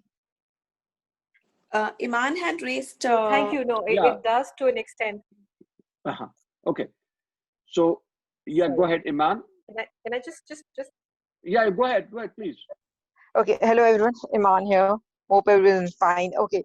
I have, sir, like I was going for the same question. Iman, just sorry, 1 second. Just 1 second, Iman. I think Latika she was just finishing up. Latika, she was finishing her question. I think. Sorry. She got muted. So Thank you. Sorry. Go ahead. Sorry. Yeah. No, my question was that in the thematic analysis also, I mean, as I understand, all research is trying to find the unknown. So in the thematic analysis, not necessarily. Is it that we have an idea not all research is trying to find the unknown. Not all research is trying to find the unknown. Like for instance, phenomenology, you already have a phenomena that you're researching. So you know what the phenomena is. But you're trying to understand the essence of the phenomena in its most primordial, originary forms, in its very pre-reflective, pre-theoretical forms. So you already know what the phenomena. That's where the research question comes from. What is it? I'll give you an example. What is it like for an engaged employee to work in a predominantly virtual organization? So you already know that you're researching employee engagement, correct? So you know the phenomena, but you are trying to understand the phenomena through the lens of those that are having a lived experience of the phenomenon. So you immerse yourself into that life world of those participants who can say something with authority about that. And who are those people who are having a direct experience? Otherwise, if you ask anybody, what is it like for an engaged employee to be working in an organization? Everybody can say. But virtual organization, if your organization is predominantly virtual, there is a context there now. So those that are embedded in that context of virtuality can share with you nuances and complexities that someone else may not be able to share. And especially in phenomenology, it's all about experience. It's experience, experience, experience. There's nothing more pure than experience in phenomenology. So again, we can take this up if you'd like to, you know, send me a message or something. I can take it up, give you some more. Sure. Thank you very much. No, I sure. got it. I think you're. Okay. Thank you. Thank you. It was very helpful. Thank you. Oh, thank you so much, and we'll be happy to take it further also. So, Iman, sorry about that. Go ahead. Your question. No problem. Okay, so basically, I was referring to the same question she had a while ago. Like what I get the gist is that, let's assume hypothetically, if I'm taking an interview, that means I am going for more of a thematic kind of research paper. But if I'm going for a content analysis, it could be from a newspaper, or it could be from any book or course or something like that. Like if I differentiate, so it's basic the interview and the way I'm gathering the data. That is differentiating the both things. Like somewhere I'm getting content already, the content is there, I'm gonna actually make codes out of it, and that would be content analysis. Whereas if I'm going for an interview, then I have something specific in my mind and I can go for thematic analysis. Am I clear? Correct. Yes. So let's look at it this way. I know this is like probably a sloppy way of putting it, but I'll try it anyway. Content to me is a little more objective as a process, whereas thematic analysis is highly subjective. Content analysis tends to be a little more objective because you've got all this data, you've got a clipping. Even though you're making interpretations to some point, you're looking at descriptive data. So let's move on a little bit more to this. Okay, just 1 second here. All right. So we were looking at this thematic analysis versus content analysis. I want to be mindful of the time also. Okay. So thematic analysis is familiarizing with data, transcribing data, reading and rereading the data, noting down initial ideas. Okay. We are all sort of familiar. Those that are doing thematic analysis are familiar with you get the interviews in an MP4 if you've recorded them. You go ahead and into a transcription software. You do the software. You do transcribe the data. You read and reread the transcripts on their own terms individually. Okay, and that's important. It's a process of reiteration. Okay, going back and forth in the data, noting down initial ideas. You may want to note down initial ideas on the left in the left-hand corner. Okay, these are all raw ideas that come from. So for your first reading of the transcript is giving you all this raw material, right? Right now, you haven't put the hat of the detective on. You're just looking at this from what is jumping out at you from the text. All right, generating initial codes. So look at the initial codes. Don't get caught up in the vernacular. Okay, initial codes are when you've got all this raw data, all these key expressions that have jumped out at you. Now, so as you make sense of that, you're trying to club them together. You try to put them in subgroups so that you're able to. So you think of this, it's kind of like a funnel, right? At the top, you're putting it all this into the hopper. And what is coming through the funnel is very limited information. It's the distillate that is coming through the funnel. So as you're trying to, through a process of reduction, you're trying to make sense of the data. You're trying to bring it, narrow it down, distill it. You're kind of like, in a way, separating the wheat from the chaff. Okay. You want to separate it from all the extraneous material because you are trying to get to the what? To the essence of the phenomena. So generating initial codes, coding interesting features, searching for themes. What themes are emerging? What are themes? Themes are what? Can anybody tell me what is a theme? We use this word all the time. Themes. What are themes? What is a theme? Pertaining to research. Go ahead, Mitakshara. It's any patterns that we see in the data. So yeah, that's basically when it. you Any say patterns patterns, that we see. when you say patterns, what patterns are we talking about? So basically, I'm so sorry, I have a limited knowledge, but we first take out codes. Anything after we take out the codes, we see how they are forming patterns. They are grouping into each other. That's what goes on to form. Okay. First of all, themes. with all due respect, never apologize for knowledge, whether it is unlimited or limited. There is no such thing as apologizing for limited knowledge. We all have limited knowledge in many areas, and none of us is born a genius. So please feel free. Okay, so don't shortchange yourself by saying limited. It's all questions are welcome and all questions are beautiful questions. Okay, so go ahead with that thought. Thank you, sir. So yeah, so basically any patterns that we see across, anything that is repeating, anything that's coming up again and again in the data will form into a theme. Correct. Everything that is repeating regarding what? To your phenomena, right? So what are these things that are commonalities? If your phenomena is, let's say, I'm just taking an example. Let's say anger issues. Okay. If that is the phenomena that you're researching, anger issues. All right. And everything that is pertaining to anger issues becomes your data, right? But stuff that is not relating to your phenomena, does that become a theme? Mitakshara.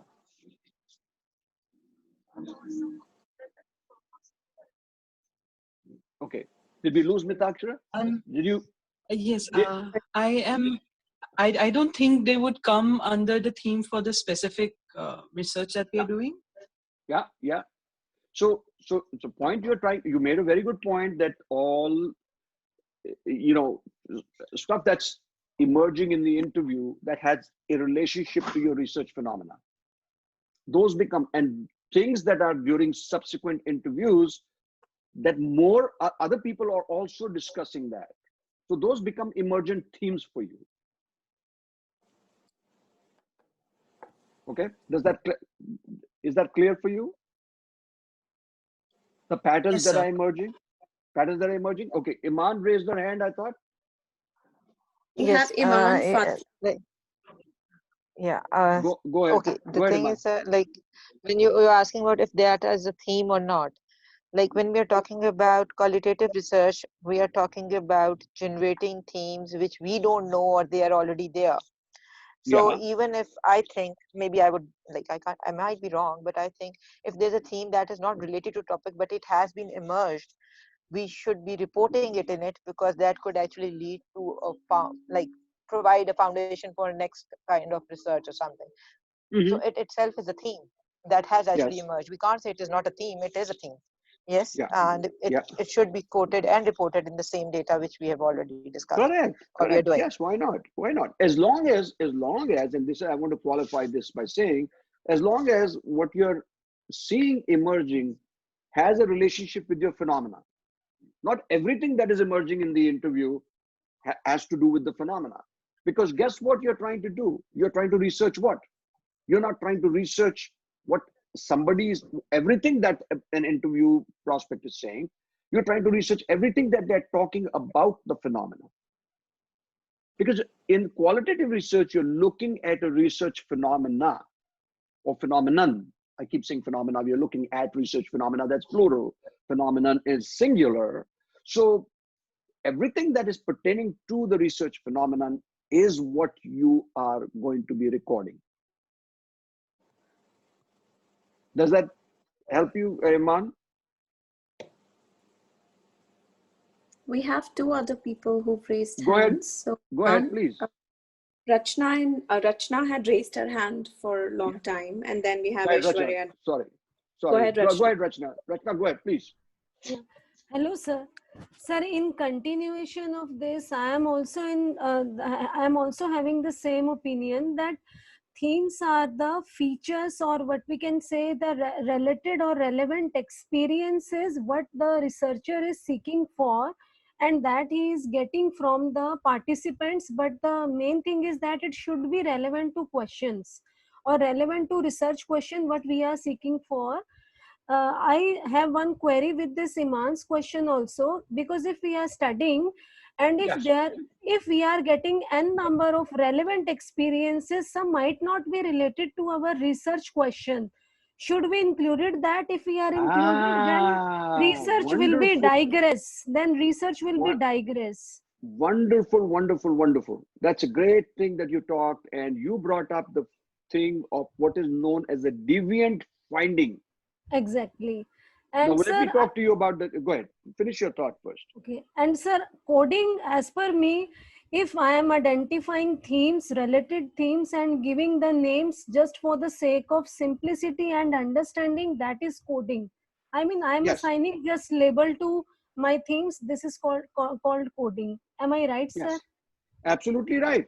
You're right. See, oftentimes I find people that ask a question already know the answer, but they will still ask the question. So actually, I am new to this field, so I wanted to make sure whatever I'm thinking is right or wrong. No.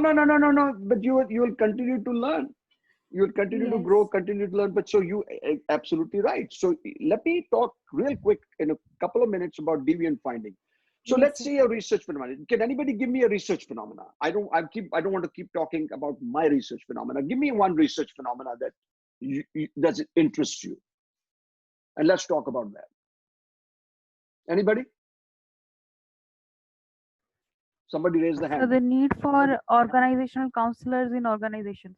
The need for permanent organizational counselors in organizations, corporates. Okay, but what is your research phenomena? What is that you're trying to research? I'm trying to research whether the employees feel that there is a need. Okay, but what is your research phenomena?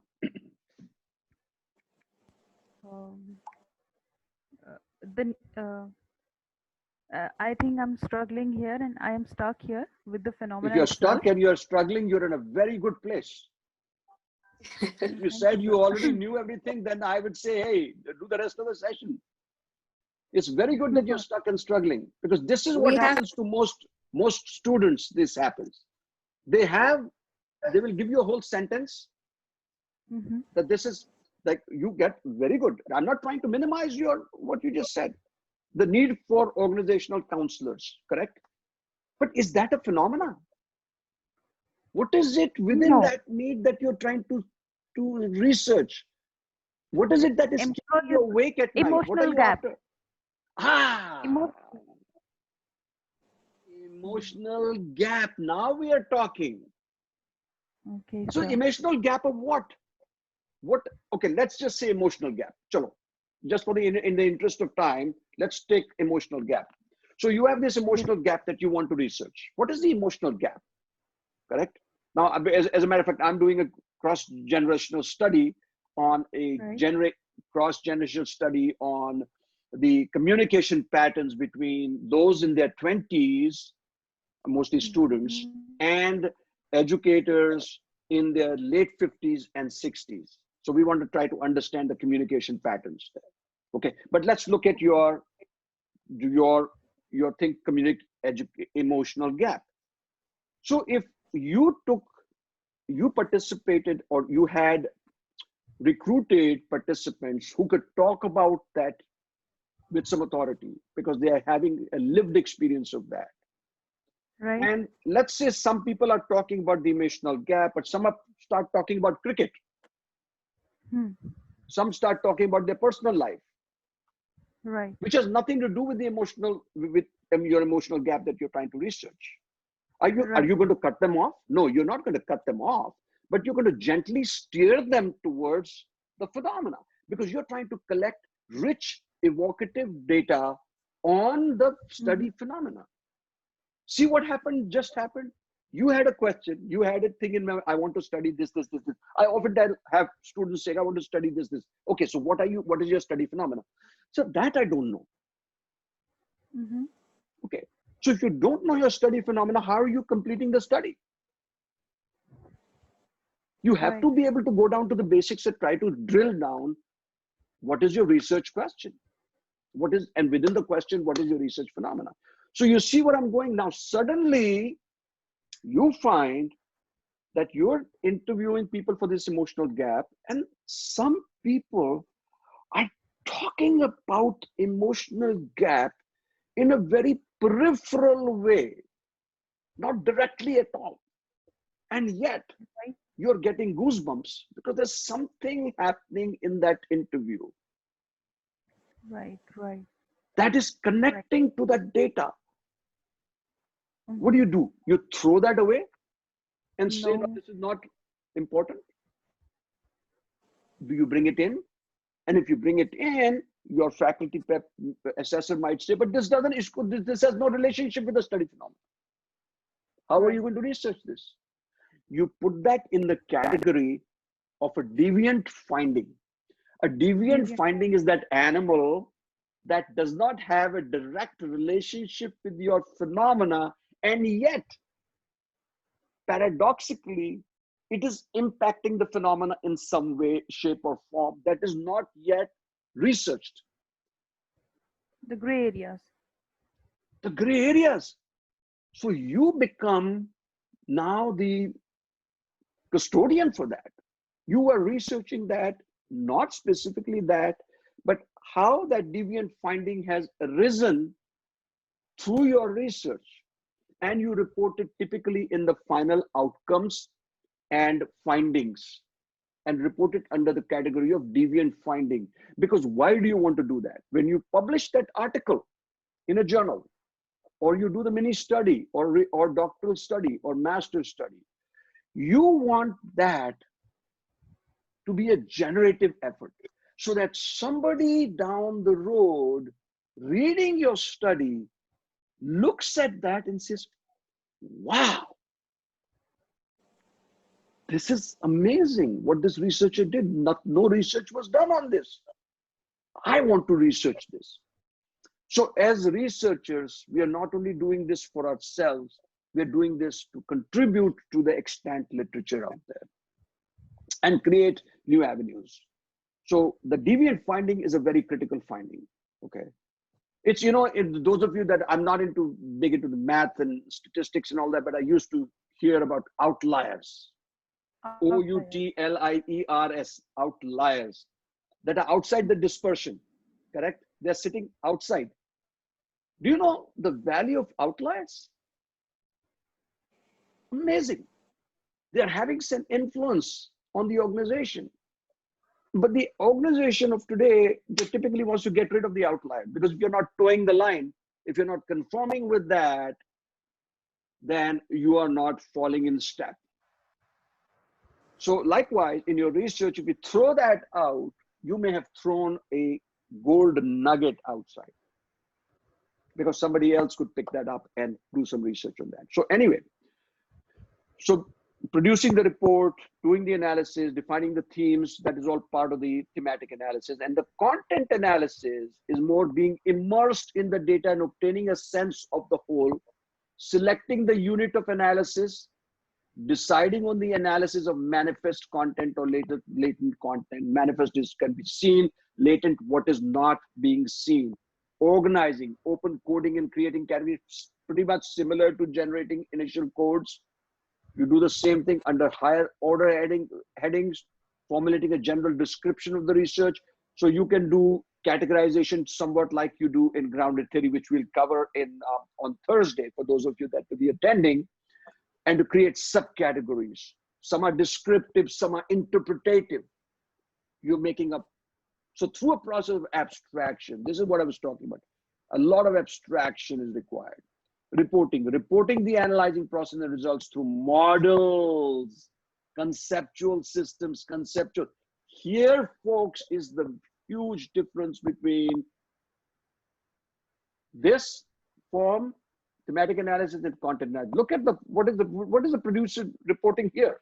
Let's look at the produced report of the thematic analysis. The final opportunity for analysis, selection of vivid, compelling extract examples. What are extract examples? Verbatim extracts of the interview that we bring in. Verbatim extracts, because you're supporting your own findings with what the participant actually said in the interview, right? Those are called extracts. Final analysis of selected extracts. So you're doing an analysis of what they said from their data, right? Relating back to the analysis to the research question and literature. So when you're doing the final analysis, the group analysis, you refer back to literature review, which is usually a section or your chapter 2. It's beautiful, the process of going back, and that's where you use citations, you use references, going back and connecting all your findings with the literature and explicating them in a way that the reader can formulate their thoughts. So this is the reporting the analysis process through models, conceptual systems, conceptual map or categories, and a storyline. That is why when I went back, let me, if I can go back, see that it says quantifying. You're quantifying here, folks. Here you're qualifying. Okay. So this is the final. And before we end, we have about 5 or 7 minutes. I want to always give the courtesy to people to want to say whatever they'd like to say and what they took away, what they found confounding, what they found good. Not as in my delivery or my presentation. That's not what I'm talking about. I'm talking about for you, okay? From the learning, you spent 2 hours with me. What did you take away? Did you like something? Would you like to see more of something? And by the way, I was not able to do the discursive psychology today. I'm going to try to capture that in the first part of the session on Thursday before we dive into grounded theory. Okay, so I might make it a little accelerated and cover that first. It's discursive psychology is just how to make sense, psychological concepts and all that, how to make sense of what is going on psychologically. Okay, so go ahead. Okay, so we have some Zara. Professor. Oh, go ahead. Yes, Professor. Which one is the reference of that framework which we discuss about thematic left side and content analysis right side? What was your question? Reference. Oh, reference. You said the reference is right of there. The paper. Right here. Mojtaba, Weiser Moraldi, PhD, NL Truman, and College of Human and Life. And I have that paper. I'll be happy to send it to you. Thank you, Professor. Because it is very interesting, framework. But this is I tell you, it was such an interesting paper for me. I selected that paper among all that because it was captured thematic, so and I remember, if I remember would like correctly, to go through. If I remember correctly, I had sent this paper about a month or 2 months ago to Zara. Remember, Zara, I had sent this paper to you? You remember you asked me a question about the content analysis and thematic analysis? And of course, Zara never got back to me. And finally, she's here, so I'm glad. So Zara, what do you have to say about today? I'm Assistant General. I was thinking about, in my study, I'm basically doing both content and thematic analysis. Okay. And what I'm doing is I'm looking at diary extracts, but it's of, so I'm studying temper outbursts, and the diary extracts is of the parent or the caregiver documenting temper outbursts.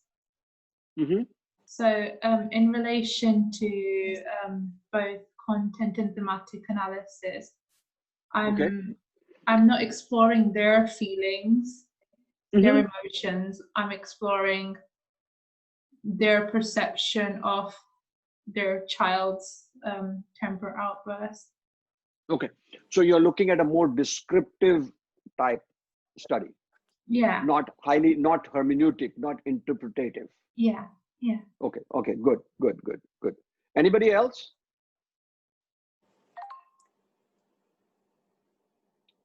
Somebody raised the hand. Kanika? There was Sonali is Sonali. back. Zara, Hello. lower your hand. Okay. Go ahead. This is Arama. Yeah. Yes. Yes. Go ahead, Armaya. Yes, sir. Go ahead. Yes, sir. Actually, just wanted to add that today I learned a new thing that qualitative research is not just about inductive reasoning, it is also about deductive reasoning. But I'd also like to know more about it since we have a time crunch today. We are almost ending. Maybe on the next day you can explore this thing with us once again. Like how do we how does qualitative research also include deductive reasoning or the deductive approach to research? So that's one thing I learned today. So thank you for that, sir, and thank you for having conducting this amazing session. Learned a lot of amazing things and looking forward for the next day as well. Thank you so much, sir. Oh, thank you for being here. Who else? So Sonali has her hand raised for a bit now. Yeah, okay. Go ahead, Sonali. Hello everyone. First of all, thank you, sir, for conducting this session.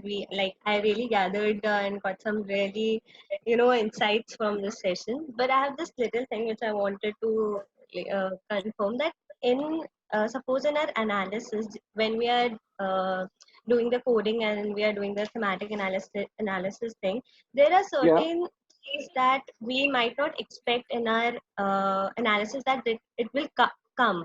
Or there are some underlying realities, as we said in the starting of the session, that realism is basically looking at how people perceive the reality. So there might be things which we may not have expected, and they may not qualify with our review of literature with our understanding. So will it be considered as a deviant finding? Or because it's not qualifying with our literature, as we see in the thematic analysis part, that when we report our findings, we are qualifying it with the existing literature and what we expected. So I just want to know that if something unexpected comes, or something that might be an underlying reality for that category or the population that we are studying, so will it be like a deviant let me finding? just, for the sake of the whole forum, let me just say this, that when you say findings, not all of your findings that you get relate back to the literature. There are some surprise findings that you find that have nothing to do with the literature. The literature may not even be there for that, which you're in a very good place then. You might say, wow, that is what we do the search for. And more often than not, we are not able to, because somebody or the other has written about that phenomenon before. But sometimes a finding may be so spectacular that somebody might say, wow, there is no literature available on this. Maybe this is a ripe area to do further research. Maybe this is a ripe area to create a new theory through grounded theory. Okay? Grounded theory, as you know, is about constructing new theory or refining an existing theory. So I just wanted you to don't get into this muddy water about that. Oh, my finding doesn't confirm that it's a deviant finding. No. A deviant finding is another animal. I can do a whole session on deviant finding, because it is such a powerful construct and not very often understood in qualitative research. Okay. And people sometimes, what happens is they'll find something deviant and then they'll just flush it out. No, I don't want to deal with it because it doesn't conform with the phenomena. Okay. Anybody else before we wrap? Thank you. Abhipsa? Go ahead. Yes. Please. So one thing which I learned was that many times we criticize the qualitative methods for the subjectivity, but the way you explain, it seems like the subjectivity is indeed the strength of qualitative research. Very good. You're my hero today. Saying that. Very rarely do people say, this is all hocus pocus, touchy feely stuff. I don't want to deal with this. Show me graphs, charts, fish diagrams, the bar chart. The more color, the better. Word. Text kaun padega? You've written 100 pages of text. Oh my God, my head hurts. I'm a page. Diagrams. Show me all these lovely charts, figures, diagrams. So yes, is in this, the richness and rigor of the approach lies in its subjectivity. But that is the reason why not everybody is drawn to qualitative research. It's very touchy-feely, emotional, very nimble as an approach. So thank you for sharing that. And who else before we wrap it up? No one in the no one's raised their hand, and we have some thank you notes in the chat which I've clicked a picture of and sent. That's fine. That's fine. I really appreciate all of you attending the session, and it is my hope that some of you will not be so fatigued with this session that it's like by Thursday I'm going to have I'm going to go to the movies instead. Clear my head. I don't want more of this mumbo jumbo. So those of you that don't attend on Thursday, I will make some assumptions, but then I will bracket those assumptions. I'll put them in brackets. I will not let those assumptions color my vision of you. Go ahead. Okay, Arama, we have Arama has Sir, raised her just hand. one last thing to add, sir. Yes, go so ahead, please. while you were talking about transference and counter-transference, so don't you think that transference and counter-transference is an essential part of therapy? Like unless the therapist and the client don't have a feeling of trust and a feeling of love towards each other, the therapy won't proceed further, because we often view this counter transference and transference in mostly a negative shade, because don't you think, sir, it's important for us to have emotion, to look at the other person as a human being? No, I was just taking an extraneous example. I'm not saying that you start doing therapy in these sessions. No, sir, I'm not saying that. This is research. This is research. You're not doing, and you're not doing psychological research. Okay, just let's be sure of that. We are doing research, and so I only talk to you about that as constructs to keep in mind, especially those that come from the therapy area, who have heard about counter-transference, transference, how this impacts, and to be able to better appreciate a semi-structured, in-depth interview process from that standpoint. Okay. Yes, sir, understood. Just wanted your opinion on this, sir. So it is indeed important that a therapist and a client do have feelings towards each other. No, this is not in your hands. Arre bhai, Arama, this is not in your hands. It's an unconscious process. The moment a therapy session starts, transferences and counter-transferences start to emerge. This is not a therapist is going to say, okay, so hey, you came in at 9 o'clock. Is the transference started for you yet? No, it's an automatic, it's an unconscious process that occurs. Both transference and counter-transference are very deeply unconscious. But bringing them to the fore and understanding plays a very vital, very pivotal role in this. Okay. All right. We have. Thank you, sir. Understood. Thank you. I think this could be one last question, thought, or a contribution from Iman. She's raised her hand. So yes, Iman, go ahead. Yes. Go ahead, Iman. Okay. I was actually adding to her. I haven't heard what you said because I was working, so I joined late. So the transfer and counter transfer she's talking about, since I'm a clinical therapist, so I'll try to clear that up. That you need to be very clear that there is, in my opinion, there should not be any transference, because if there is a transference, then that therapist could actually control you, or vice versa, you can become the worst enemy. So working on therapy is going to be impossible to do, because if it's like, even if for the therapist, if like, for example, there's a law or in psychology that you are not supposed to give therapies to your own relationships or your friends. Why? Because then you become biased and you cannot do your job.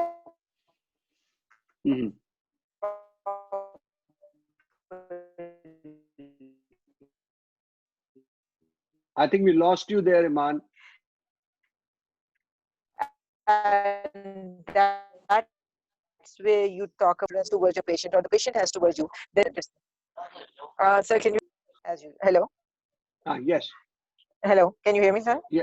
Yes, we can hear you. You're fading I in was and saying out. that, yeah, sorry, because I'm traveling as usual. That's my traveling hours, so I'm on my phone. So the thing is, sir, that the reason we are supposed to say no to our own relatives or friends for therapy is because of the relationship we have with them that makes the therapy more difficult. So when we're talking about transference or counter transference, if any one of them has it, things will become really difficult.